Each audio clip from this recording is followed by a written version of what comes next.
ஒன்மே daily பல்வர்ஸ்க்கு உங்களை வரவேற்கிறேன்.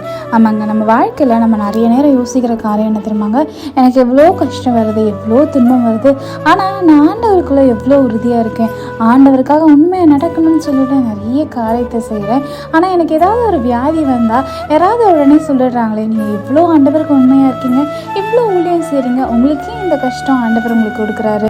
அப்போ நீங்கள் ஏதோ ஒரு பாவத்தில் இருக்கீங்களோ, ஒருவேளை உங்களை பாஸ்டோட பாவம் தான் உங்களை இப்படி துரத்துதோ, அதனால தான் உங்களுக்கு இவ்வளோ கஷ்டமா அப்படின்னு சொல்லிட்டு நம்மளை ரொம்ப வார்த்தையால் கஷ்டப்படுத்துவாங்க.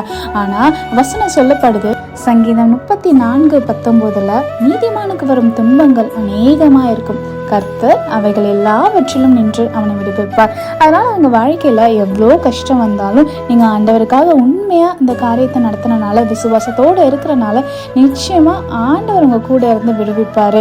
ஏன்னா ஆண்டவர் இந்த உலகத்தில் வாழும்போது நிறைய கஷ்டங்களும் நிறைய பாடுகளும் கடந்து தான் வந்தார். ஆனால் ஆண்டவர் இந்த உலகத்தை ஜெயிச்சார். நாமளும் ஆண்டவரோட துணையோட இந்த பிரச்சனையை கடந்து வருவோம். நீங்கள் ஆசீர்வதிக்கப்படுவது தேவங்களை ஆசீர்வதிப்பார்.